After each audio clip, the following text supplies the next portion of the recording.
Personal things like ఇప్పుడు అందరూ ఏమనుకుంటారు అంటే మన వీడియో చూసి మస్తు ఎంజాయ్ చేస్తున్నారు. obviously. అసలు ఇంతవరకు ఎంజాయ్మెంట్ ఉంటారు. అలాగే రోడ్లు అవి చెట్లు మన నవ్వడం ఒకటే కనిపిస్తుంది కానీ కళ్ళు కళ్ళు కింద డార్క్ సర్కిల్స్ కనిపిస్తుంది బ్రో ఒకటి. నేను 1 వీక్ నేను మా అక్క మా బాగా ఉన్నా కానీ నెక్స్ట్ వీక్ నుంచి నేను ఇక్కడ బెర్లిన్ వచ్చిన తర్వాత ఫ్రాంక్ఫర్ట్ ఉండే 1 వీక్.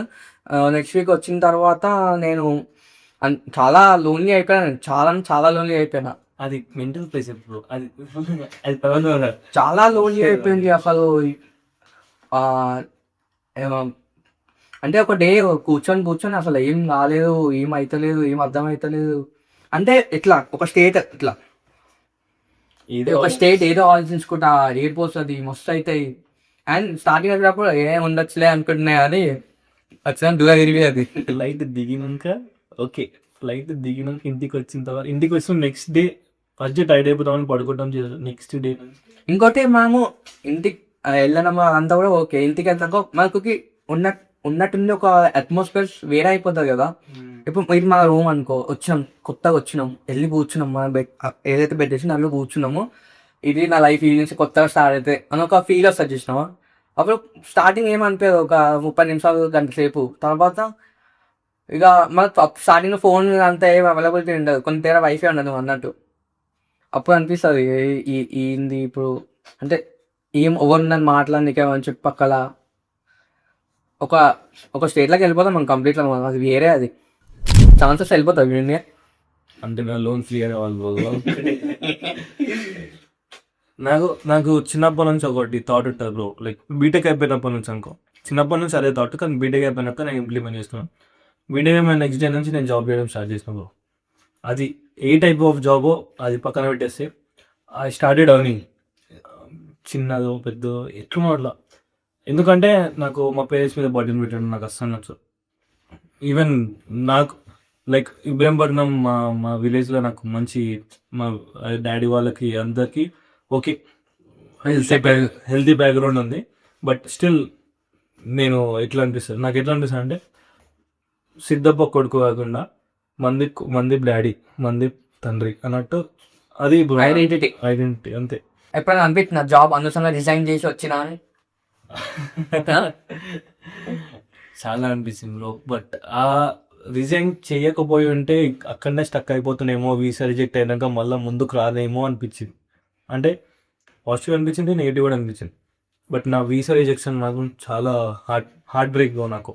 నాకనే కాదు, యాక్చువల్గా గవర్నమెంట్ వీసా రిజెక్ట్ కాదు, కానీ నీ కేసులో రిజెక్ట్ అయింది అంటే నేను విన్నప్పుడు నాకు అలాగే అనిపించింది, ఎట్లా రిజెక్ట్ అయింది. మ్యాక్సిమం రిజెక్ట్ కాదు జర్మన్ వీసా. నా వీసా రిజెక్షన్ అదొక్కటే ఒక వీడియో చేయాలి బ్రో మనం. ఎందుకంటే ఆ ఒక్క రిజెక్షన్ తర్వాత నా ఫేస్ ఎట్లా మారింది. 1 year అయిపోతుంది బ్రో రిజెక్షన్. నా మైండ్ సెట్, నా ఫేస్, నా మెంటాలిటీ, నా వే ఆఫ్ థింకింగ్ అన్నీ మారిపోయినాయి బ్రో. అసలు నేను యూట్యూబ్ స్టార్ట్ చేయాల్సింది April 2024. అప్పుడు వీసా 2025లో వీసా రాగానే ఫస్ట్ వీడియో అందరు ఇప్పుడు పెడుతున్నారు ఫస్ట్ వీడియో అదే ఉంటుంది చాలా. మరి వీసా వచ్చింది అని, వీసా వచ్చిన తర్వాత నెక్స్ట్ అక్కడ మనం చేసిన ప్రాసెస్ అంతా నెక్స్ట్ ఇయర్స్ వస్తున్నాయి, అప్కమింగ్ ఇయర్స్ వస్తున్నాయి. ఒకవేళ ఫ్రెషర్స్కి వస్తే ఫస్ట్ ఏం స్టార్ట్ చేసేసారు బ్రో? ఫ్రెషర్స్కి వస్తాయి మామ, అందరిలో నేనే చెప్తా ఎక్స్పీరియన్స్ తెచ్చుకోవాలి అని చెప్పి. కానీ ఎక్స్పీరియన్స్ కావాలంటే ఇప్పుడు జాబ్ ఉండాలి బ్రో. జాబ్ కోసం మళ్ళీ ఎక్స్పీరియన్స్ వాళ్ళని అడుగుతారు. అదే అంది ఇక్కడ.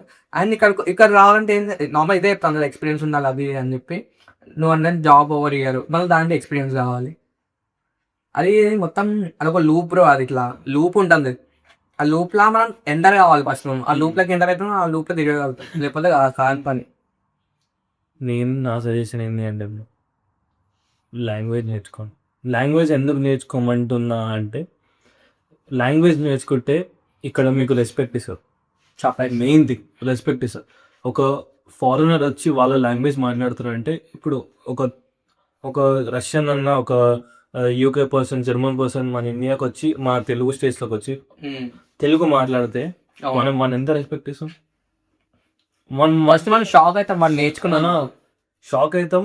ఇంకోటి వానికి అర్థమైతే ప్రతి ఒక్కటి మనం తెచ్చేస్తాం కాబట్టి మనం కమ్యూనికేట్ చేయగలుగుతాడు. బేసిక్ బోర్డ్స్ అని మనకు అర్థమైతే మనం చెప్పింది వాళ్ళు రిప్లై కూడా ఇస్తాడు మన లాంగ్వేజ్. నేను అదే చెప్తా బ్రో. నేను కావాలంటే నాకు డిఎం చేసిన ప్రతి ఒక్కరికి నేను అదే చెప్పినా లేదా, నాకు చాలా డిఎమ్స్ వస్తాయి జర్మన్ లాంగ్వేజ్ మా ఇంటర్ కానీ నేర్చుకోవడం అంత కష్టం పెట్టారు. నేర్చుకోవడం కష్టం అంటే బ్రో సి నేనైతే సజెస్ట్ చేసేది అయితే నేర్చుకోవాల్సిందే బ్రో, తప్పదు అది. అదే ఇంకా ఇప్పుడు జర్మనీ రావడమే కష్టం. జర్మనీకి వచ్చినాక జర్మనీ నేర్చుకోకపోవడం కష్టం. ఇంకా కష్టం ఉంది. లోన్ గురించి మాట్లాడడం మరి. యాక్చువల్గా చూస్తుంటాను నాకు లోన్ చుట్టుపక్కల అందరికి లోన్ ఉంటుంది కాబట్టి నేను చూస్తాను వాళ్ళు ఎంత ప్రెషర్ ఫేస్ చేస్తారో ఇట్లుంటుంది పరిస్థితి అని చెప్పి. బై కాస్ట్ లేదు నాకు అది లేదు కాబట్టి నాకు ఆ టెన్షన్ లేదు. నేను యూఎస్ వెళ్ళిన మాత్రం నాకు కూడా లోన్ ఉండకపోతుండే బ్రో. బట్ మా డాడీ ఏమన్నాడంటే మా మమ్మీ మేబీ నాకు నన్ను అందరికన్నా ఎక్కువ లవ్ చేసిన మా మమ్మీ బ్రో. కానీ మా మమ్మీ నన్ను ఎట్లా అంటే వీటికి నేర్పాలి కష్టం అని డేట్ లిటరల్ నాకు వండుకొని కూడా రాలేదు బ్రో. వీడికి వచ్చిందో నేను అంతే అండి స్టార్టింగ్ స్టేజ్ వంట రాదు ఏం రాదు మొత్తం కొత్త ప్లేస్. నేను ఎప్పుడు ఎక్కడ ఏం రాదు చిన్నప్పటి నుంచి మొత్తం నేను ఇంట్లోనే ఉండి వేసుకోవాలన్నమాట. నేను ఇక్కడికి వచ్చి సడన్గా ఎవరు ఉన్నారు మరి తెలిసిన వాళ్ళు ఉన్నారు ఫ్రెండ్స్ ఉన్నారు. అండ్ ఇప్పుడు చాలా మంది ఇక్కడికి వచ్చి ముందే ఫ్రెండ్స్ చేస్తారు చాలా గ్రూప్స్ వచ్చినాయి ఇప్పుడు వాట్సాప్ గ్రూప్స్ తెలుగు పీపుల్వి అట్లా నార్మల్ తెలుస్తుంది. కానీ నేను వచ్చినప్పుడు అయితే నాకు ఏ గ్రూప్స్ లేకుండా. బట్ చాలా స్కామ్స్ అయితే గ్రూప్స్ లో, ఆ గ్రూప్స్ లో చాలా స్కామ్స్ అవుతాయి. అండ్ కొందరు తెలుగు వాళ్ళు కూడా ఉంటారు కదా. మీరు ఇట్లా గ్రూప్ లో జాయిన్ కానీ మీకు ఫస్ట్ మెసేజ్ వస్తుంది అమ్మాయి నుంచి, hi how are you, hey hello are you studying in Germany, ya I'm about to study Germany, if you have any assignments I help you out. Okay అదే sir bro. కావాల్సిన నేను ఇప్పుడు కూడా చూపిస్తాను నాకు మంచిగా ఉంటుంది. నాకు చాలా వస్తుంటాయి. నేను నాకు మళ్ళీ కామన్ గ్రూప్స్ అని నెంబర్ ఉండదు తెలుసా అక్కడ చూస్తాం కదా మనము అక్కడ పేరు ఉండదు. ఎవరు అని నేను నాకు అర్థం కాదు అదే ఎక్కడి నుంచి వస్తుంది స్టార్టింగ్ ఇప్పుడు అర్థమైంది నాకు. స్టార్టింగ్ లా మెసేజ్ వచ్చినప్పుడు నాకు అనిపిస్తున్నాయి ఇట్లా వస్తున్నాయి మెసేజెస్ అన్ని. వాళ్ళు గ్రూప్స్ నుంచి నెంబర్స్ తీసుకొని మనకి సపరేట్ గా మెసేజ్ చేస్తారు. అది అంత స్కామ్.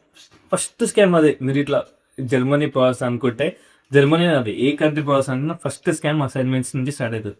మీరు పడ్డారంటే అంటే కొంతమందికి అవసరం ఉండేవి అసైన్మెంట్స్. నా యూనివర్సిటీకి అయితే అసైన్మెంట్స్ అవసరం.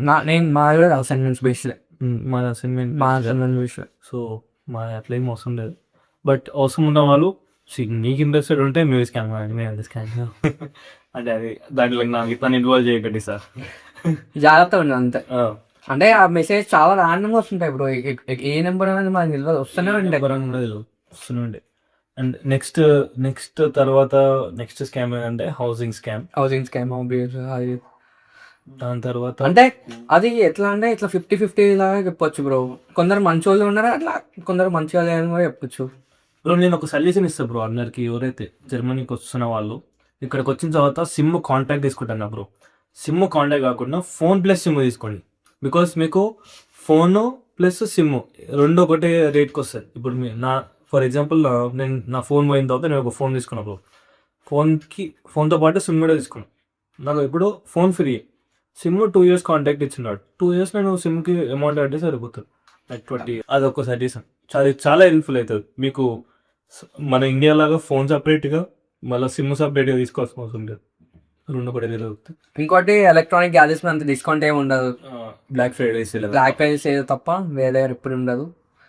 బట్ అందుకే మన వాళ్ళు చాలా మంది ఇక్కడికి వచ్చినాక కూడా ఇక్కడ తెప్పించుకుంటారు. నేను తెప్పించుకున్నాను. నేను బ్రో ఎడిటింగ్ కోసం అని నాకు ఎడిటింగ్ అంటే మస్తు ఇష్టం బ్రో. ఎందుకంటే నా మైండ్ ఉన్న విజువల్స్ అన్ని నా ఎడిటింగ్ లో చూపించుకోవాలనిపిస్తున్నాను. బట్ నాకు ఎడిటింగ్ రాదు. మా ఫ్రెండ్స్ అడిగారు బ్రో నువ్వు మిస్టర్ మామ నువ్వు మిస్ అనిపిస్తాను మామ నువ్వు అప్పుడే హైరింగ్ తీసుకున్నావు అంటే సింపుల్ ప్రొఫెషనలిజం. లైక్ నాకు గ్రో కావాలని చాలా ఇష్టం. నాతో పాటు కొంతమంది అండ్ ఇంకోటి క్వాలిటీ బాగుంటే మనకి ఎక్కువ వ్యూస్ వచ్చే ఛాన్స్ ఉంటుంది. అర్థమవుతుంది ఇప్పుడే. సో దాని మీద ఫోకస్ చేయాలి.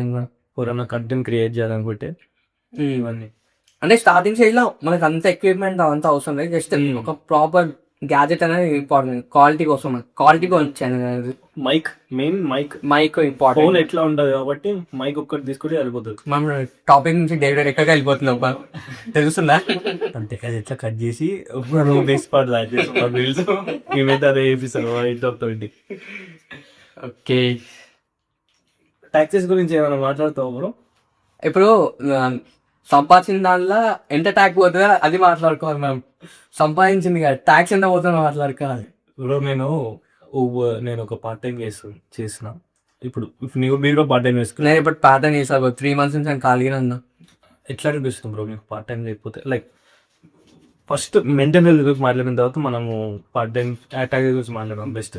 అంటే చాలా స్టార్టింగ్ అనిపిస్తుంది బ్లాక్ డౌన్ ఉన్నప్పుడు ఏం కాదు పార్ట్ టైం చేయొచ్చు అట్లా అని చెప్పి. కానీ ఇప్పుడు అర్థమవుతుంది చాలా నీడ్ ఉన్నప్పుడు పార్ట్ టైం దొరుకుతుంది కదా, కొంచెం ఉంది స్ట్రగుల్ ఉంది. మంత్కి 1,00,000 ఖర్చు అవుతుంది, ఎక్కడి నుంచి చేస్తాం అన్నప్పుడు థాట్ వచ్చినప్పుడు కొంచెం ప్రెజర్ ఫీల్ అవుతున్నా. మంత్కి 1,00,000, 10,000 కాదు 1,00,000. అది 1,00,000 ఎట్లా కలిసింది చెప్పు బ్రో ఒకసారి. 1,00,000 ఏముంది బ్రో, ఈజీగా ఒక 40,000 అట్లా 40,000 చేంజ్ మాకు రెంట్కి వెళ్ళిపోతుంది. డిపెండ్స్, 40 to 60 మధ్యలో ఉంటాయి. నువ్వు ఒక ప్రైవేట్ రూమ్ అంటే 60 బోలియన్ లో. ఇది బోలియన్ వేరే స్టేజ్ లో తక్కువ ఉంటుంది. ఒకవేళ మీరు కోయాలంటే మాత్రం 700, 800 అక్కడ చాలా కాస్ట్ ఉంటుంది అట్లా. తర్వాత ఆబ్వియస్ హెల్త్ ఇన్సూరెన్స్ మనకి 150. మనకి అపాయింట్మెంట్ దొరకకపోయినా హెల్త్ ఇన్సూరెన్స్ కట్టాలి. అపాయింట్మెంట్ దొరకకపోయినా కట్టాలి. అదేందో నాకు అర్థం కావట్లేదు. మీరు జర్మనీలో అడుగు పెట్టారంటే కథం హెల్త్ ఇన్సూరెన్స్ ఫస్ట్ చేయాలి. హెల్త్ ఇన్సూరెన్స్ కట్టాలి. అండ్ మనకు తెలిసిన దాన్ని బట్టి ఇక్కడ ఉన్న వాళ్ళకి అర్థమవుతాయి హెల్త్ ఇన్సూరెన్స్ వల్ల పెద్ద ఉపయోగం ఉండదు. మనకి అపాయింట్మెంట్ బుక్ చేసుకున్నామన్నా అవి సరిగా దొరకవు, రావు. ఒకరు దొరికినా కానీ చిన్న ఫస్ట్ చిన్నగా ఒకటి ఏదో వీడియో కాల్ సెక్షన్ అలాంటివి ఉంటుంది. తర్వాత కొంచెం టైం పడుతుంది ఆ విషయంలో అయితే. Health insurance 400 plus 150, 550. తర్వాత గ్రాసరీస్ ఒక 100 to 150 డిపెండ్స్. మళ్ళీ డిపెండ్స్. అది మళ్ళీ 150 వేసుకో, 100 వేసుకుందాం. 100 to 150 డివి travelling ticket 63 exact 63.99 without tax. ఇంకోటి నువ్వు ఇందాక ఇష్టపడిన ఇక్కడికి వచ్చినాక అంటే నా ఈఎంఐ నాకైతే ఏం లేదు, ఆ ఫోన్ అది అంటే దాన్ని కూడా క్యాల్కులేట్ దాంట్లో గ్రాసరీస్ కాదు మంత్ మొత్తం బిల్లు క్యాలిక్యులేట్ చేసుకుంటే అది క్యాలిక్యులేట్ ఈఎంఐ 250 ప్లస్ 550 900. ఇంకొక 100 ఖర్చు లేదు నార్మల్. పైన ఇప్పుడు మనం పార్టీలు పోతాం, బయటికి పోతాం. ఇప్పుడు బయటికి వెళ్ళినప్పుడల్లా డోనర్ ఇప్పుడు నాకు డోనర్ అంత ఇష్టం ఉండదు, నేను వ్యక్తి ప్రిఫర్ చేస్తాను. నేను వ్యక్తి వెళ్ళిపోతాను, సేమ్ అంతే కాస్ట్ వెళ్తాను రెండింటికి. బట్ టేస్ట్ గురించి అసలు మాట్లాడదు లేదు. టేస్ట్ అదే నేను ఫస్ట్ టైం డోనర్ తిన్నప్పుడు నా ఫీలింగ్ ఏంది ఇంత పెద్ద, నేను కంప్లీట్ చేయలేను బ్రో. డోనర్ ఇంత పెద్దగా ఉంటుంది అది, బ్రెడ్ కదా బ్రో, అందుకే బ్రెడ్. ఇంకోటి అది వేరే దానిలో ఇస్తారు, బాక్స్ ఇస్తారు, డోనర్ బాక్స్ ఉండే తీసుకుని డోనర్ బాక్స్ తీసుకురా బ్రెడ్తో తీసుకున్నా. అండ్ ఇది ఖర్చులు ఇంత ఉంటాయి బ్రో. బేసిక్ ఏ కంట్రీలో ఏ స్టేట్ అయినా ఖర్చు 1000 బ్రో. ఇంటికి ఎంత పంపినా ఇప్పటి వరకు? నేను ఇంటికి అంతేం పంపలే బ్రో. ఇక్కడ నాకు కొత్త వచ్చిన వాళ్ళందరూ ఏమనుకుంటారంటే వచ్చిన నెక్స్ట్ మంత్ పార్టింగ్ కొట్టేసి ఇంటికి 1,00,000 పంపాలి అంటే నేను ఏం చేసిన అమౌంట్ నేను పీజీ కట్టుకున్నా, సో అట్లా నాకు అక్కడ ఖర్చు అయిపోయింది, పంపిణీకి ఛాన్స్ లేకుండా. అంటే మనకి రాగానే బ్లాక్ అకౌంట్ ఉంటుంది కాబట్టి సేఫ్టీ ఆఫ్ లైఫ్ చాలా ఉంటుంది దాని దగ్గర. అంటే స్టార్టింగ్ రాగానే పార్ట్ టైం దొరికినందుకు కంటిన్యూస్ చేస్తుంటే బ్లాక్ అమౌంట్ మనీ సేవ్ అవుతాయి. అండ్ వచ్చిన డబ్బులు మనం ఖర్చులో పెట్టుకోవచ్చు, అక్కడ సేవ్ చేయొచ్చు కొంచెం. మనం బ్లాక్ అమౌంట్ ఉన్నన్ని రోజులలో సేవ్ చేయొచ్చు. మనం ఒక్కసారి అయిపోయింది అనుకో, వచ్చిన అమౌంట్కి అవే సరిపోతాయి, సేమ్ ఇవే సరిపోతాయి, అమౌంట్ అయిపోతాయి. మీకు అతిపెద్ద ఛాలెంజ్ ఏమనిపించింది బ్రో? లైక్ పార్ట్ టైం అతిపెద్ద ఛాలెంజ్, లేకపోతే ఇల్లు వెతుకోవడమో, లేకపోతే లాంగ్వేజ్ నేర్చుకోవడం? ఈ మూడిట్లలో ఏది ప్రిఫర్? అంటే 1 2 3 ఇస్తే పార్ట్ టైం అంటే నేను పార్ట్ టైం ఎట్లా అంటే నాకు చేస్తుండే, అంటే కాన్స్టెంట్గా నేను ఎప్పుడు చేస్తుండే మల్టిపుల్గా చేసినా కానీ కాన్స్టెంట్గా ఒక్క జాబ్ అని నాకు ఎప్పుడు ఏం దొరకలేదు, అట్లా అయిపోయింది నాకు. తర్వాత ఇల్లు కూడా నాకు ఏం పెద్ద ప్రాబ్లం రాలేదు. వచ్చే ముందు నేను సేమ్ గ్రూప్స్ అక్కడక్కడ చూసిన బై గాడ్స్ గ్రేస్ నాకు ఇట్లా స్కామ్ గేమ్ అయితే అంటే వచ్చినప్పుడైతే ఇట్లా స్టార్టింగ్ అయితే ఏం రాలేదు. లాంగ్వేజ్ దగ్గర నాకు ప్రాబ్లం ఫేస్ చేసిన. అంటే మీరు ర్యాంకింగ్ ఇస్తే ఫస్ట్ ప్రియారిటీ దేనికి ఇస్తారు, సెకండ్ ప్రియారిటీ దేనికి ఇస్తారు, థర్డ్ ప్రియారిటీ దేనికి ఇస్తారు? ఫస్ట్ ప్రియారిటీగా ఫస్ట్ అంటే language best. First struggle language అన్నిటికన్నా స్ట్రగుల్స్ ఎక్కువ. అంటే నేను 1 వీక్ నేను మా అక్క బాగా ఉన్నా కానీ నెక్స్ట్ వీక్ నుంచి నేను బెర్లిన్ వచ్చిన తర్వాత ఫ్రాంక్ఫర్ట్ ఉండే 1 వీక్. నెక్స్ట్ వీక్ వచ్చిన తర్వాత నేను చాలా లోన్లీ అయిపోయాను, చాలా లోన్లీ అయిపోయినా. అది మెంటల్ ప్లేస్ బ్రో, అది చాలా లోన్లీ అయిపోయింది అసలు. అంటే ఒక డే కూర్చొని కూర్చొని అసలు ఏం కాలేదు, ఏం అవుతలేదు, ఏం అర్థం అవుతలేదు. అంటే ఇట్లా ఒక స్టేట్ ఇట్లా ఇది ఒక స్టేట్ ఏదో ఆలోచించుకుంటా ఏడిపోతుంది, మస్తు అవుతాయి. అండ్ స్టార్టింగ్ వచ్చేటప్పుడు ఏం ఉండొచ్చులే అనుకుంటున్నాయి అని వచ్చిన దూరం తిరిగి అది. ఫ్లైట్ దిగినాక ఓకే, ఫ్లైట్ దిగినాక ఇంటికి వచ్చిన తర్వాత ఇంటికి వచ్చిన నెక్స్ట్ డే ఫస్ట్ టైట్ అయిపోతామని పడుకుంటాం. నెక్స్ట్ డే ఇంకోటి మనము ఇంటికి వెళ్ళడం అంతా కూడా ఓకే. ఇంటికి వెళ్తాక మనకి ఉన్నట్టుండి ఒక అట్మాస్ఫియర్ వేరే అయిపోతుంది కదా. ఇప్పుడు ఇది మా రూమ్ అనుకో, వచ్చినాం కొత్తగా వచ్చినాం, వెళ్ళి కూర్చున్నాం, మన బెడ్ ఏదైతే బెడ్ వేసి దాంట్లో కూర్చున్నామో, ఇది నా లైఫ్ ఈ నుంచి కొత్తగా స్టార్ట్ అయితే అని ఒక ఫీల్ వస్తుంది చూసినామా.